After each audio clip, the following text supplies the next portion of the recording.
Hanggang saan ang kaya mong gawin para sa iyong pamilya?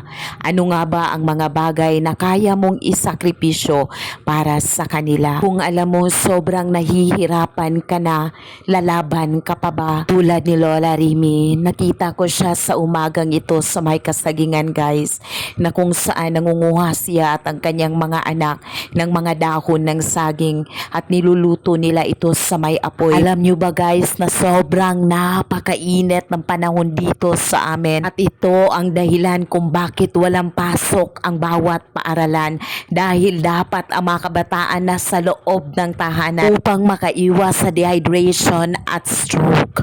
Pero sa kabila ng kainit ng araw, mas hinaharap ng pamilyang ito na labanan ang anumang apoy ng buhay. Hindi sila natatakot na gawin ang mga bagay sa gitna ng init ng araw. Mas tinutulungan nila ang kanilang nanay. Hindi nila ito pinapabayaan dahil ayaw nila itong mahirapan. Ang pangunguha ng dahon ng saging na niluluto nila sa apoy ay isa sa kanilang mga hanap buhay na kung saan dito sila kumukuha ng pangkain, pambili ng bigas at ulam sa bawat araw. Hindi sila masyadong nahirapan sapagkat sila naman ay nagtulong-tulungan. Sobrang napakahirap at napakainit ang mga trabahong ito na kanilang hinaharap. At ang pinakamabigat ay hindi sa kanila ang dahon na kanilang kinukuha, kung kaya't kailangan pa nila itong bayaran. Hindi madali ang kanilang pinagdadaanan, pero dahil mahal nila ang isa't isa at sila'y nagtutulungan, kung kaya't mas pinili talaga nila ang magtrabaho para masustinar kung ano yung mga pangangailangan. Mga bata pa lang ang mga batang ito ay binuhay na talaga sila ni Lola Rimi sa pangunguha ng mga dahon na ito. Ginagawa ko ang video na ito para batiin si Lola Rimi ng congratulations at gusto kong malaman mo na isa kang kahanga-hangang nanay. Habang pinagmamasdan ko ang iyong mga anak na tumutulong sa'yo, nagpapakita ito ng refleksyon sa buhay mo kung paano mo sila pinapakitaan ng the best example kang nanay sa kanila. Sobra akong napahanga sa katatagan ng puso mo, yung hindi ka sumuko sa anumang laban ng buhay, sa anumang hirap ng buhay para itaguyod mo ang iyong pamilya. Dami-dami kasi nilang order ngayon guys.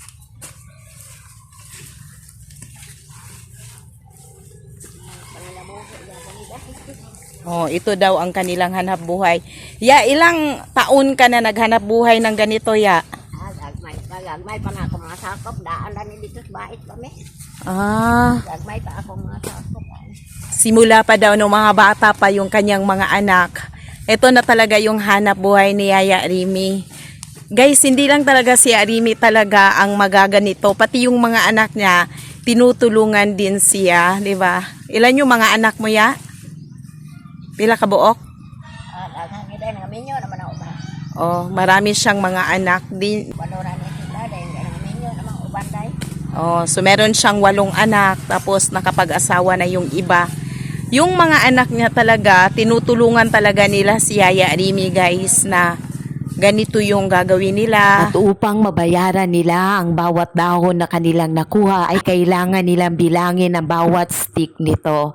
Sobrang napakahirap talaga. Lalo na ang papel na ginagampanan ng kanyang anak na si Ronron na kung saan kailangan karga-kargayin niya ang mga dahon na ito mula bawat sulok para makita ang bawat dahon na kinukuha naman ng kanilang bunsong kapatid.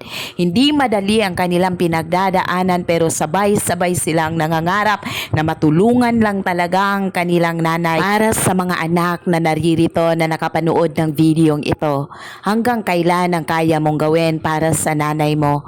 Hanggang kailan na kaya mo silang tulungan? Kung ano ang meron ka ngayon, handa ka bang magbigay para sa kanila? Kung sasabihin natin wala kang pera, handa ka bang mag-alay ng kalakasan mo para tulungan sila? Kahit gaano pa kasama ang mga nanay natin, alam mo ba ang mga sakripisyo na kaya nilang ibigay sa iyo? Isipin mo nga 9 months na nasa loob ka ng kanilang sinapupunan, pero nang lumabas ka at may mga bagay na di nila nagawa or may mga pagkakamali man ng mga nanay natin, handa ka pa rin bang patawarin at tulungan sila? Grabe ang sakripisyo ng mga magulang na hindi kayang tumbasan ng anumang bagay sa mundo. Kaya sa lahat ng mga anak dyan na may mga nanay sila at may mga hatred sa puso, ang pagpapatawad God ay isa sa malaking bagay na dapat niyong ibigay sa inyong mga nanay. Kasi nga, di ba, handa silang gawin ang anumang bagay para sa inyo. Yung iluwal kayo sa mundong ito, isa yan sa pinakamalaking bagay na sinasakripisyo niya para sa inyo. Kung kaya, sana maintindihan niyo ang kahalagaan ng bawat nanay at matutulungan natin sila sa abot ng ating makakaya, dahil kahit kailan ang mga nanay natin, di nila tayo iniwan. Deserving sila na ating panalanginan. Deserving na sila'y ating tulungan sa abot ng ating makakaya. May the Lord God Almighty blesses us all, both now and forever. Naway meron kayong natutunan sa hapong ito, at ito'y magiging silbing aral sa atin, ang pagmamahal na pinapakita sa atin ng ating mga magulang. Nung mga bata pa tayo ay dapat nating suklian.